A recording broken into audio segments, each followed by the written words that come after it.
Hello, good morning. आज हम लोग वेक्टर्स क्लास 2 करने वाले हैं। मतलब क्लास 1 में हम लोग पढ़ चुके थे कि वेक्टर का टाइप कितना होता है, वेक्टर को किस प्रकार से रिप्रेजेंट करते हैं और वेक्टर का सिंबल क्या होता है, वेक्टर को किस प्रकार से लिखा जाता है। तो वेक्टर को आज हम लोग बात करेंगे वेक्टर्स के बीच में एंगल्स कैसे फाइंड किया जाता है। आई रिपीट, आज हम लोग बात करेंगे वेक्टर्स के बीच में एंगल कैसे फाइंड किया जाता है। एक्चुअली दो वेक्टर के बीच में जो एंगल है उसको फाइंड करना बहुत ही ज़्यादा ज़रूरी हो जाता है। अगर हम लोग दो वेक्टर के बीच का एंगल आप नहीं जानते हैं तो हम लोग ना तो दो वेक्टर को किसी अच्छे तरीके से ऐड कर सकते हैं, ना ही उसको सब्ट्रैक्ट कर सकते हैं, ना ही उसका मल्टीप्लिकेशन कर सकते हैं। तो वेक्टर में वेक्टर अलजेब्रा के बारे में समझने के लिए हम लोग को उसके बीच का एंगल के बारे में पता होना बहुत ज़्यादा ज़रूरी हो जाता है। तो कैसे हम लोग एंगल को फाइंड करते हैं इसके बारे में समझिए। तो देखिए, हम लोग एक चीज़ जानते हैं कि इक्वल वेक्टर का कॉन्सेप्ट आप लोगों को याद होगा कि अगर एक वेक्टर है और दूसरा वेक्टर है, दोनों का लेंथ मतलब दोनों का मैग्नीट्यूड बराबर है, इक्वल है और साथ ही साथ दोनों का डायरेक्शन सेम है, तो हम उन दोनों वेक्टर को इक्वल वेक्टर बोलेंगे। जैसे समझिए, आपका एक वेक्टर है, ये दिख रहा है, ये है कोई वेक्टर, ठीक है। और मान लेते हैं ये वेक्टर है ए बी। अब इस वेक्टर को यहाँ से उठा करके यहाँ लेकर के जा रहे हैं, इस वेक्टर को यहाँ से उठा करके यहाँ लेकर के चले जाते हैं, ठीक है। और इस प्रकार से लेकर के जाते हैं कि इन दोनों का जो लेंथ है वो सेम ही हो, इन दोनों का लेंथ जो है वो सेम हो, लेकिन और मतलब दोनों पैरेलल भी हो और दोनों का डायरेक्शन भी सेम हो, लेकिन एक जगह से दूसरी जगह लेकर के गया होगा हो, तो हम लोग बोलेंगे कि इन दोनों वेक्टर्स भी इक्वल ही है। क्यों इक्वल है? क्योंकि एक वेक्टर है यहाँ से यहाँ तक लेकर गया है, तो उसका मैग्नीट्यूड चेंज किया नहीं, चेंज किया, उसका डायरेक्शन चेंज किया नहीं, चेंज किया। तो दो वेक्टर जिसका मैग्नीट्यूड और डायरेक्शन सेम है उसको हम लोग क्या बोलेंगे? Equal vector. उसी प्रकार से ये वेक्टर और ये वेक्टर दोनों का मैग्नीट्यूड सेम है, आप लोग को दिख रहा होगा शायद, थोड़ा सा बड़ा है, इसको बराबर कर दिया। दोनों का मैग्नीट्यूड सेम है, तो दोनों का मैग्नीट्यूड सेम है, तो इन दोनों वेक्टर को क्या बोलेंगे? Equal vector. इसका मतलब क्या कि अगर एक वेक्टर को एक जगह से दूसरी जगह उठा करके लेके जाते हैं, रिपीट, अगर एक वेक्टर को एक जगह से दूसरी जगह उठा करके लेके जाते हैं बिना रोटेट किए, विदाउट रोटेशन, तो बिना रोटेट किए एक वेक्टर को दूसरे वेक्टर एक वेक्टर को लेकर के जाएंगे कहीं दूसरी जगह, तो हम लोग बोलेंगे उसको कि वो हमारा इक्वल वेक्टर बनेगा।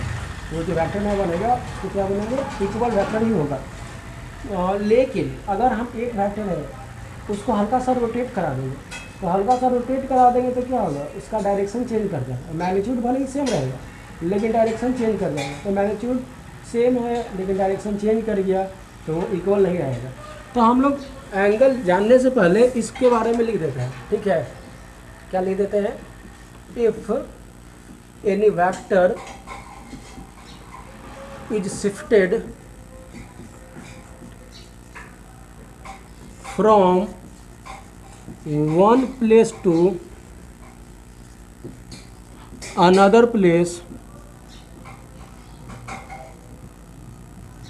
without rotating,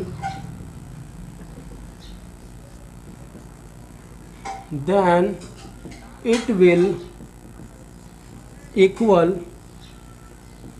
to that given vector. लेकिन if any vector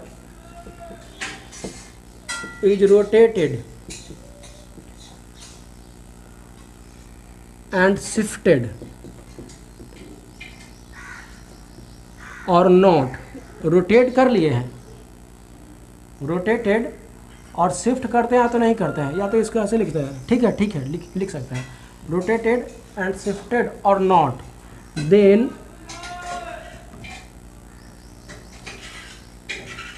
it will not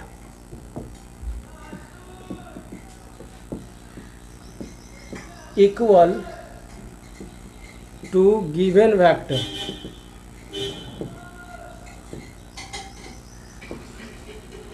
इस वेक्टर ए बी को अगर हम यहाँ पे लेकर के चले जाएंगे ए डस बी डस पर, तो दोनों का लेंथ सेम है, दोनों का डायरेक्शन सेम है, तो इसीलिए हम लोग लिख देंगे कि वेक्टर ए बी जो है वो ए डैश बी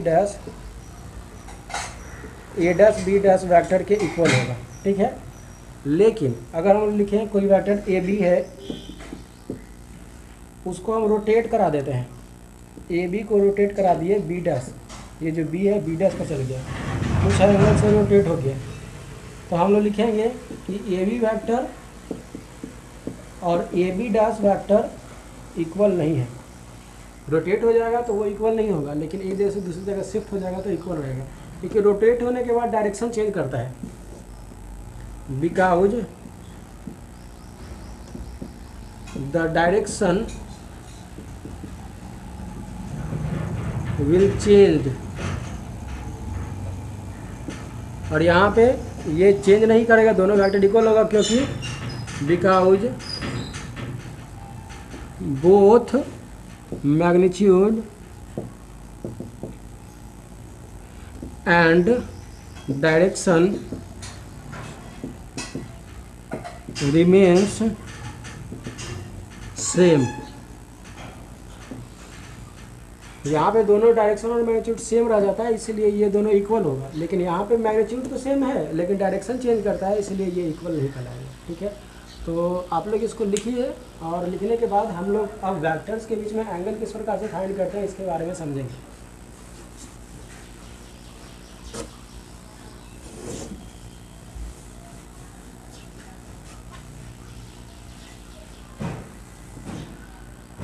देखिए यहाँ पे दो वेक्टर है, एक है वेक्टर आपका ओ ए और एक है वेक्टर आपका, एक है ओ ए और दूसरा है ओ बी। तो ओ ए और ओ बी को अगर बोला जाए कि दोनों का टेल को एक साथ रखिए, कॉमन टेल या तो कॉमन हेड, दोनों का टेल को एक साथ रखिए या तो दोनों को हेड के एक साथ रखिए।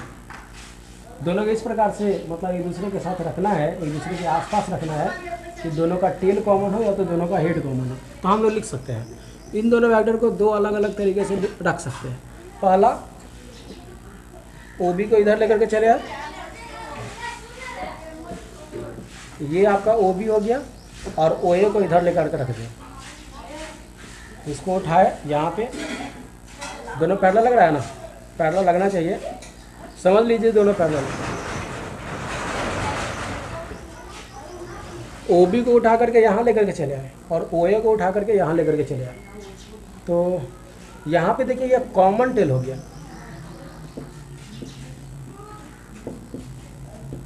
यहाँ पे जो टेल है वो कॉमन, आपको पता है पीछे वाला पॉइंट को बोलते हैं टेल और आगे वाला पॉइंट को बोलते हैं हेड। यहाँ पे भी ये है टेल और ये है आपका हेड। तो इसको अगर इस प्रकार से रखेंगे इन दोनों को, तो दोनों का ये कॉमन टेल है। लेकिन अगर इसको इस प्रकार से रखते हैं,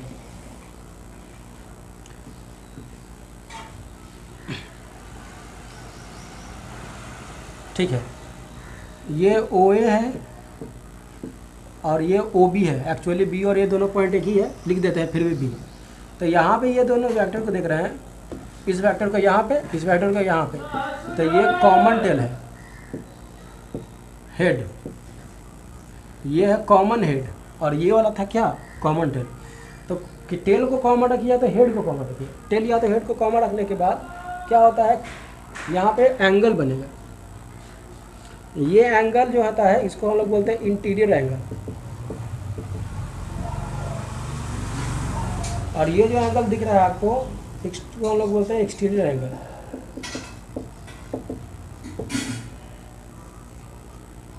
जो छोटा वाला अंदर बन रहा है उसको इंटीरियर एंगल, जो बाहर बन रहा है उसको exterior angle.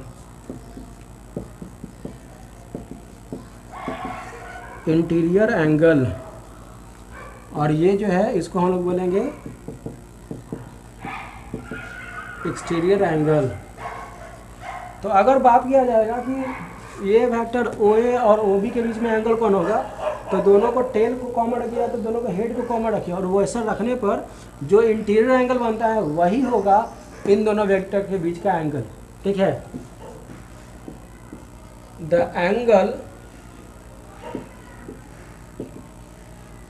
Between two vector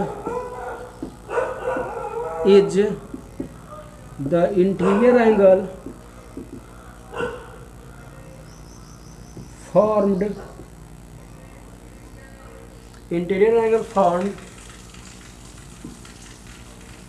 by shifting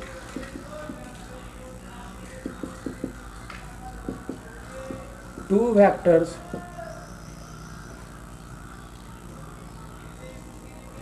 such that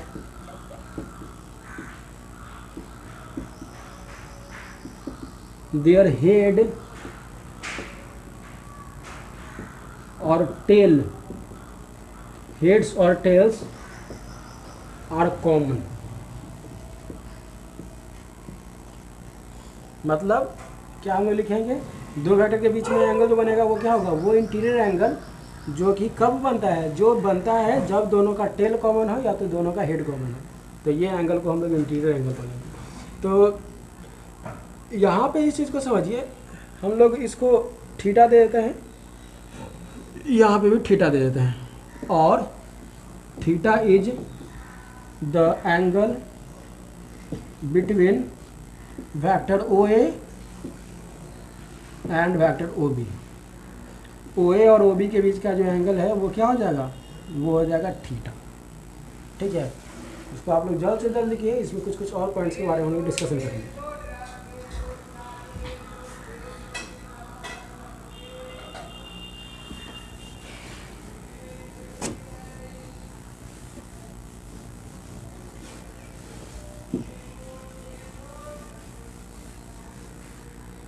आप समझ लिए हम लोग कि दो वेक्टर अगर इस प्रकार से लिखा हुआ है या तो दो वेक्टर इस प्रकार से लिखा हुआ है, जो एंगल होगा वो ये वाला होगा। ठीक है, लेकिन अगर दो वेक्टर इस प्रकार से लिखा हुआ है तब, अगर ये दोनों वेक्टर है, ये दोनों वेक्टर इस प्रकार से लिखा हुआ है और यहाँ पे एंगल दे दिया है, मान लेते हैं थीटा, मान लेते हैं ये ओ ए है और ओ बी है, तो यहाँ पे इस पॉइंट पर देखिए, इस पॉइंट पर ओ ए वेक्टर का हेड है और इस पॉइंट पर ये दूसरा वाला वेक्टर ए बी है, उसका टेल है। तो दोनों का तो हेड और या तो टेल एक साथ नहीं है, तो हेड और टेल एक साथ नहीं होगा, तो यहाँ पे एंगल क्या होगा, तो देखिए इस प्रकार से लिखा हुआ है तो यहाँ पे एंगल होगा थीटा, इस प्रकार से लिखा हुआ है तो भी एंगल क्या हो जाएगा, theta.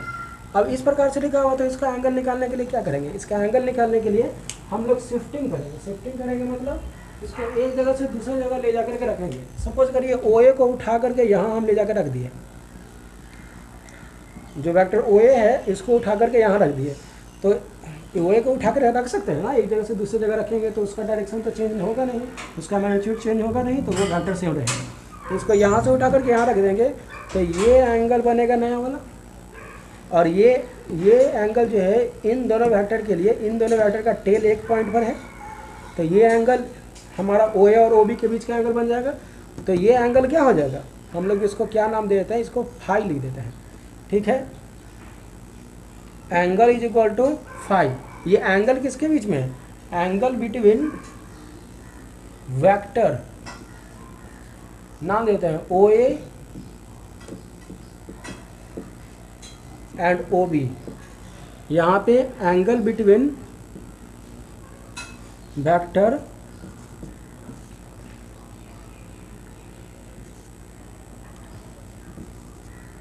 O A and O B बराबर थीटा, और यहाँ पे लिखेंगे angle between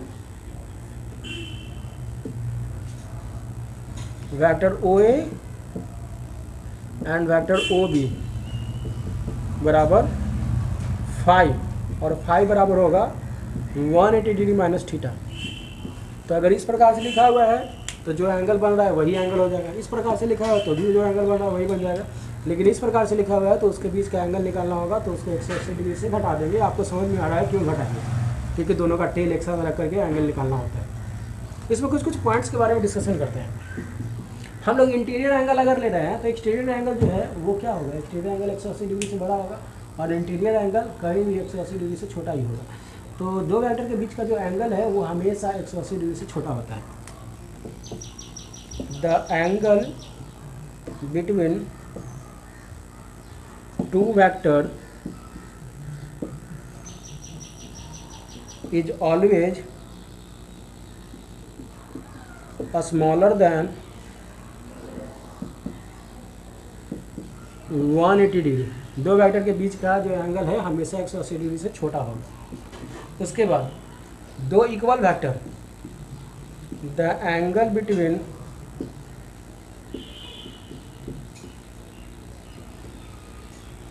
parallel vector,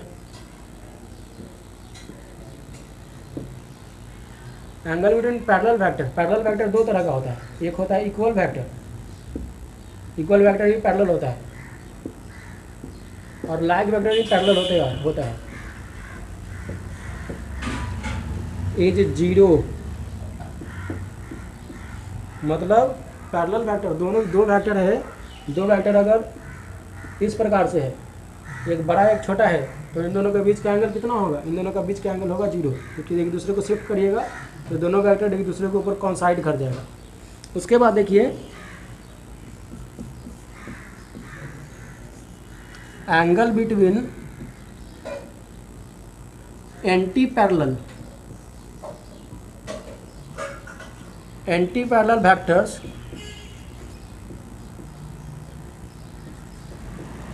is 180 degree. कहने का मतलब एक वेक्टर, एंटी पैरेलल वेक्टर का एग्जाम्पल है नेगेटिव वेक्टर। तो एक वेक्टर इधर है और दूसरा वेक्टर इधर है, तो इन दोनों वेक्टर का डायरेक्शन अपोजिट है, एक राइट एक लेफ्ट। तो यहाँ पे जो होगा वो होगा इन दोनों के बीच में जो एंगल है, एंगल बराबर कितना होगा? 180 डिग्री। यहाँ पे एंगल कितना होगा? एंगल बराबर 0 डिग्री। और वेक्टर अगर पैरेलल या तो एंटी पैरेलल नहीं है तो उन दोनों के बीच में एंगल जो होगा 0 से 180 डिग्री के बीच में होगा। यही तो आप लोग एक क्वेश्चन बनाइए, हम ये क्वेश्चन दे देना चाहते हैं, आप लोग बना करके और रखिएगा, इसके बारे में हम अगले क्लास में बताएंगे। ये देखिए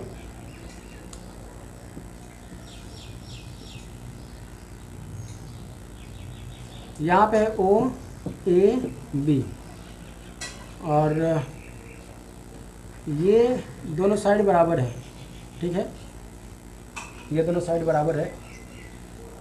और यहाँ पे एंगल दिया हुआ है, मान लेते हैं कि यहाँ पे एंगल दिया हुआ है 80 डिग्री, ठीक है ना। तो फाइंड करना है, find the angle between number 1 OA vector and AB vector, number 2 OA vector and BO vector, number 3 OA vector and OB vector, number 4 AB vector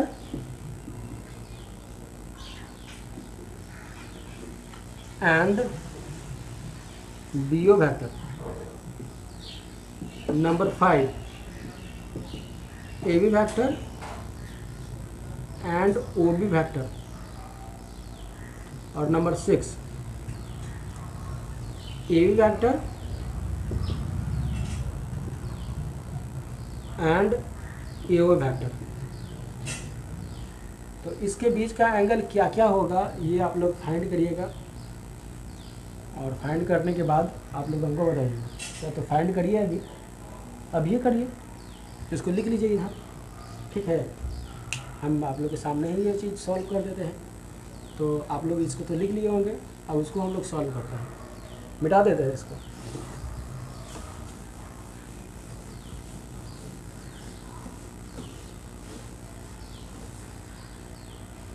देखिए यहाँ पे हमारा जो वेक्टर है इसके बारे में देखिए। सबसे पहले आप लोग को पता तो है ही होगा कि किसी ट्रायंगल का जो तीनों एंगल होता है उसका सम कितना होता है, ठीक है। Sum of all angles of triangle is equal to 180 degree. तो ये आपका 80 डिग्री दिया हुआ है, ये दोनों साइड बराबर है, तो ये एंगल भी थीटा और ये एंगल भी थीटा, ठीक है। तो theta plus 80 degree is equal to 180 degree, मतलब थीटा इज इक्वल टू कितना हो जाएगा, 2 theta is equal to 100 degree, तो theta is equal to 50 degree. मतलब यहाँ पे जो है ये 50 डिग्री होगा और ये भी कितना होगा, 50 डिग्री। अब ये 50-50 हो गया तो आप लोग निकाल सकते हैं। ध्यान से समझिए, पहला देखिए, पहला किसके बारे में पूछ रहा है, OA के बारे में और AB के बारे में। OA इधर है और AB इधर है, और इन दोनों के बीच में एंगल कितना बन रहा है, इन दोनों के बीच में एंगल बन रहा है 50 डिग्री। दोनों का टेल एक साथ है नहीं, दोनों का हेड एक साथ है नहीं, एक का टेल एक का हेड एक साथ है हाँ। तो यहाँ पे हम लोग इसके बीच में जो एंगल बनाएंगे तो एंगल कितना हो जाएगा, angle between OA and OB, OA और AB, पहला AB है ना, OA और AB, तो ये OA इधर है AB इधर है, तो इन दोनों के बीच का एंगल कितना होगा 180 डिग्री माइनस 50 डिग्री, मतलब कितना 130 डिग्री, ठीक है। अब सेकंड देखिए, सेकंड क्या दिया हुआ है, OA और BO, ये है आपका OA और ये है आपका BO।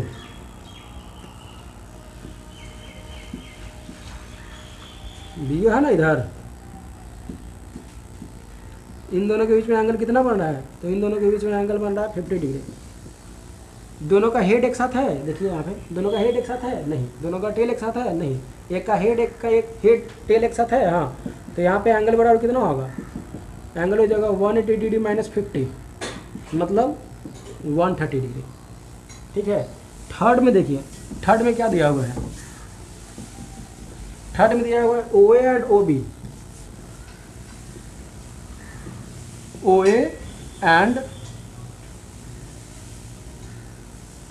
OB, लेकिन ये तो OB है नहीं, OA और OB तो है नहीं, हमारा तो दिया हुआ OA और BO, क्योंकि B का इनिशियल पॉइंट ये है। तो देखिए इसको अगर उल्टा कर देंगे तो हमारा ये बन जाएगा, ये OA है और ये B की तरफ डायरेक्शन हमारा। देखिए OB को अगर उल्टा कर देंगे तो हमारा जो वेक्टर BO है वो वेक्टर क्या बन जाएगा, OB बन जाएगा। डायरेक्शन चेंज कर देंगे तो BO से क्या बन जाएगा, BO से OB बन जाएगा। तो OA है तो उसको OB, क्योंकि BO तो इधर दिया हुआ है तो हमको OB निकालना है, तो OB निकालने के लिए BO को OB में कन्वर्ट करने के लिए उसको उल्टा कर देंगे। यहाँ पे एंगल बना हुआ है कितना, यहाँ पे एंगल बना हुआ है 50 डिग्री, तो एंगल कितना हो जाएगा, angle is equal to 50 degree. और उसके बाद 4 नंबर में दिए, देखिए क्या दिया हुआ है, AB एंड BO, एक वेक्टर है हमारा AB और दूसरा वेक्टर क्या है BO। तो इन दोनों के बीच में एंगल यहाँ पे दिया हुआ है 80 डिग्री, तो एंगल बराबर कितना होगा, अब तो समझ ही आ रहा होगा कि यहाँ पे दोनों का टेल एक साथ नहीं है, दोनों का हेड एक साथ नहीं है, तो ये हो जाएगा 180 डिग्री माइनस 80 डिग्री, मतलब कितना 100 डिग्री। उसी प्रकार से AB और OB के बीच में निकालना होगा, ध्यान से समझिए, AB और OB के बीच में निकालना होगा, तो यहाँ पे ये भी होगा 80 डिग्री, हम डायरेक्ट आंसर लिख देते हैं क्योंकि जगह नहीं है अभी। और AB और AO के बीच में, तो AB किधर है, AB इधर है और AO किधर है, AO इधर है, तो AO और AB के बीच में, खैर ये तो क्वेश्चन था ही, OA और AB के बीच में और AB और OA के बीच में सेम एंगल होगा। तो ये तो बना हुआ है, ये जो 5th नंबर है ये पहला का भी आंसर है और 5वां का भी आंसर है, मतलब लास्ट वाला का आंसर जो आएगा वो होगा 130 डिग्री। तो इसको लिख लीजिए और लिखने के बाद समझिए, और कोई प्रॉब्लम होता है तो हमको बताइए, हम उसको सॉल्व करेंगे। नेक्स्ट क्लास में हम लोग पढ़ेंगे एडिशन वेक्टर, मतलब दो वेक्टर के बीच में किस प्रकार से ऐड करते हैं, एडिशन ऑफ 2 वेक्टर्स, और उससे जो रिलेटेड लॉज है जैसे कि ट्रायंगल लॉ, पैरेललोग्राम लॉ और पॉलीगॉन लॉ। दो वेक्टर को ऐड करने के लिए केवल 2 लॉ का जरूरत पड़ता है, ट्रायंगल लॉ और पैरेललोग्राम लॉ, लेकिन 2 वेक्टर से ज़्यादा है उसको ऐड करने के लिए हम लोग पॉलीगॉन लॉ का इस्तेमाल करते हैं। तो हम लोग उसके बारे में पढ़ेंगे। ये सब जो हम लोग पढ़ रहे हैं ये ग्राफिकल मेथड से पढ़ रहे हैं वेक्टर को। एनालिटिकल मेथड का कॉन्सेप्ट बिल्कुल ही अलग होता है, मतलब अलग नहीं होता है, थोड़ा सा एडवांस्ड होता है। तो पहले हम लोग ग्राफिकल मेथड से जो होता है उसको पढ़ लेंगे, उसके बाद एनालिटिकल मेथड से किस प्रकार से होता है उसके बारे में भी पढ़ेंगे। तो आप लोग इसको लिख लिए होंगे, हम ऐसा उम्मीद करते हैं। तो आप लोगों को अगर कोई प्रॉब्लम होता है तो एक बार हम फिर से बोल रहे हैं कि अगर आपको कोई प्रॉब्लम हो रहा है तो आप लोग बात करिए हमसे, या तो चैट सेक्शन में जाकर के अपना क्वेश्चन लिखिए। हम लोग मिलते हैं नेक्स्ट क्लास में।